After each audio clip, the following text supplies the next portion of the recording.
KPBS On Demand is supported by Latino Legacy Foundation, presenting their Storyteller series, Reach for the Stars with Ellen Ochoa, the first Latina astronaut, former NASA director, and San Diego native. Sunday, June 29th.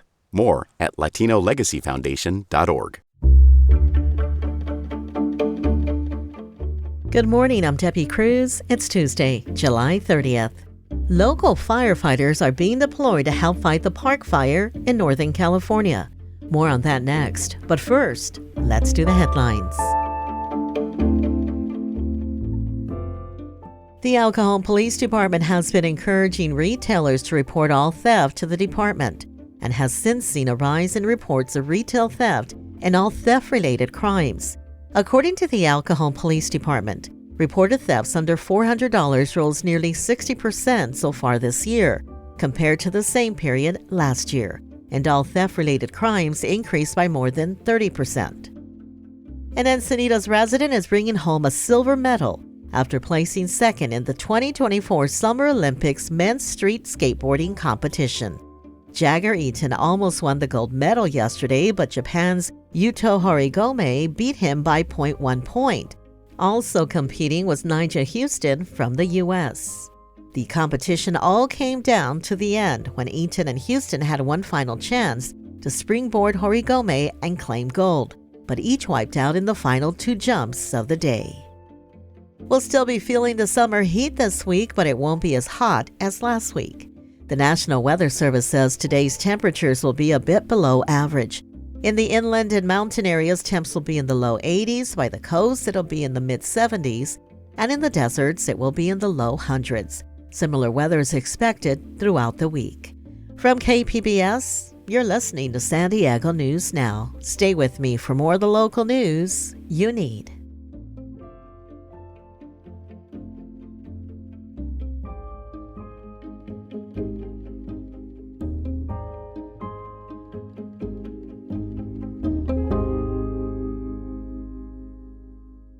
KPBS On Demand is supported by the San Diego County Toyota dealers, presenting a new 2025 Tundra designed to combine performance and comfort with up to 437 horsepower and 10-speed automatic transmission. See your Toyota dealer. The San Diego County Toyota dealers. We make it easy.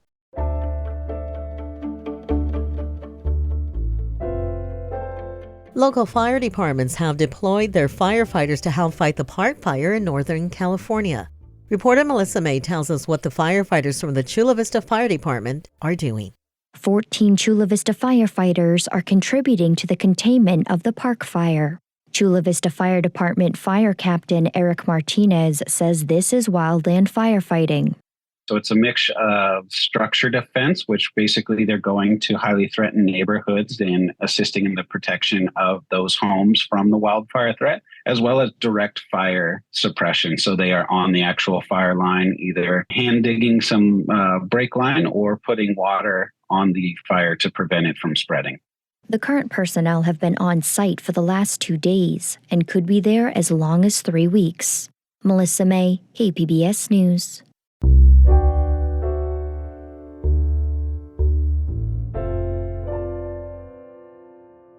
As summer comes to an end and back-to-school preparations begin, health reporter Heidi DeMarco says county health officials are urging parents to consider the HPV vaccine to protect their adolescent children against cancer. HPV is a viral infection that can cause 6 types of cancer in both males and females, which is why San Diego public health officials want to see more students vaccinated before they return to school. Dr. Eric Hogan co-chairs the Scripps Vaccination Committee. He recommends vaccination starting as early as 9. HPV virus is something that about 80% of adults will get in their lifetime. Earlier vaccination has a much stronger prevention. Hogan says that recent statistics reveal HPV-related head and neck cancers in men now surpass cervical cancer rates in women, highlighting the vaccine's importance for both genders. He says many parents can be hesitant because they associate it with the onset of sexual activity. It's a vaccine of cancer prevention. Despite the U.S. goal of 80% adolescent vaccination, the rate has stalled at around 60%. Although the vaccine isn't required for school, Dr. Hogan believes it should be. It's been out for 18 years. It's extremely safe. It's time we hit 80% and be done with HPV. Heidi DeMarco, KPBS News.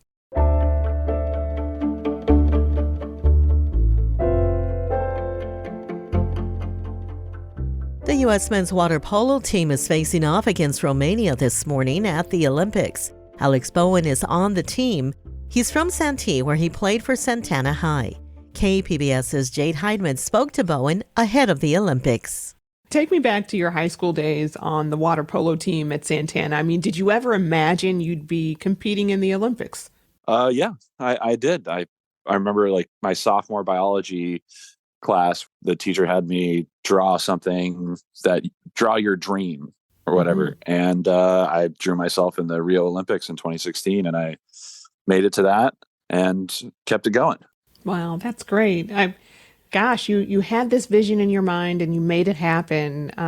What does that say to you about the power of having a vision? Just making sure you have your ducks in a row and you're preparing for that future. You know, it's not so much of I wish this could happen and not working towards it, but it's always like making sure that you're taking those steps in the right direction. Yeah. Well, I'm curious too, like growing up, what athletes inspired you? Oh, I mean, I'm a big San Diego Padres fan. So Tony Gwynn and Trevor Hoffman, really loved them growing up, watching them, and loved my Padres. Just followed through the San Diego sports and, just a San Diego kid through and through. Well, speaking of San Diego, what impact did being in San Diego and having a water polo community here really have on your foundation as an athlete? Oh, I mean, San Diego water polo is very competitive.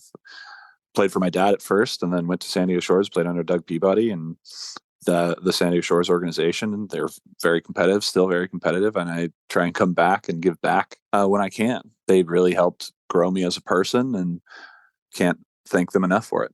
Yeah. Well, Alex, this is going to be your third time at the Olympics. How are you feeling about it? Are you less nervous or are there higher stakes here? The stakes have gotten higher every time I've gone. I feel when you become the veteran, the pressure is put on your shoulders, but you also know how to deal with it better. I think this is the best chance we have at the Olympics that I've had.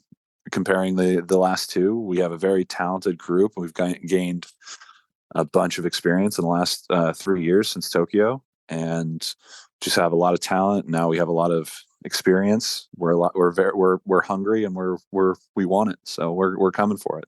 Yeah. Well, you mentioned that this team has the best chance, you feel, and the men's water polo head coach said in June, in more than 25 years of coaching, this is one of the most talented teams that he's ever worked with. What about this team feels so different this year? Well, we had a very similar team in Tokyo, but we were the youngest team in Tokyo by a lot.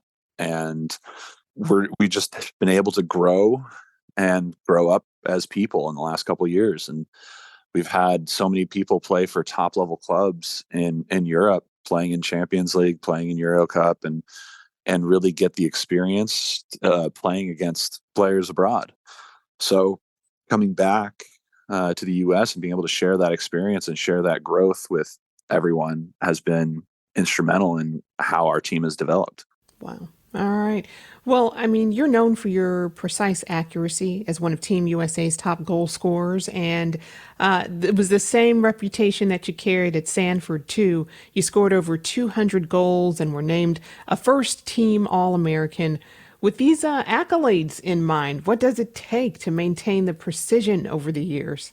It takes a lot of care for the shoulders, a lot of care for how you do everything. It's holding to the basics and being able to put the ball where you want it. To do that, you need to have your arm in the right position. You have to need your arm to feel good, and you have to work the whole body, because shooting isn't just with the arm. It's through the whole body. You really need to use your legs to get yourself in a position to be a good shooter. Yeah. So you do conditioning then year round? Oh yeah. The season goes for a long time. I really don't get that much time off. The pro season abroad starts in September and ends in May, and then we come home and we start with the national team. Yeah. Wow. Speaking of having only a little bit of time, I mean, you currently compete for a water polo club team in France. How did the club season prepare you for what's ahead here? Well, it really helped getting comfortable in Paris. It was it was a great experience. The teammates I had there, I'll remember for the rest of my life. They're great people, and we had a very successful year. We ended up taking second in the French league, and next year I'm going to play in Spain in Barcelona. So I'm excited for that next chapter as well. That was U.S. men's water polo player Alex Bowen speaking with KPBS's Jade Heidman. A San Diego Little League team takes the field this week at the Intermediate League World Series in Livermore. Reporter Andrew Dyer has more from Scripps Ranch. Players and families from Scripps Ranch Little League are rooting for their all-star team as it takes the field Monday. They're watching the game from a neighborhood restaurant. League President-elect Ron Madrid says this team's worked hard to get here. So we've had a lot of kids who have been continuously playing Little League throughout the years, coming up through the younger divisions and into the intermediate division. And it's great coaching as well. We've got a lot of great coaching, a lot of good support from the schools and the community, and their dedication to playing baseball and playing high level of baseball. Players up to 13 play in the intermediate division. The more well-known Little League World Series starts next month in Pennsylvania and features teams of mostly 12-year-olds. Scripps Ranch got off to an early 9-run lead against Georgia Monday, but had to fight off a comeback. They won 12-9 and will play again Tuesday. Let's go, Scripps! Andrew Dyer, KPBS News. That's it for the podcast today. As always, you can find more San Diego news online at kpbs.org. Join us again tomorrow for the day's top stories. I'm Debbie Cruz. Thanks for listening and have a great Tuesday.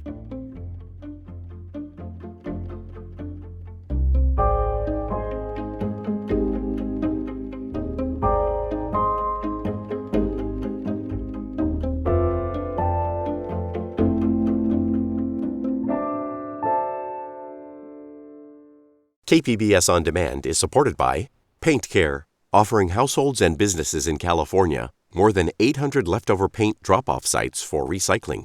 Quantities of 100-plus gallons of paint may qualify for a large volume pickup. Learn more at paintcare.org.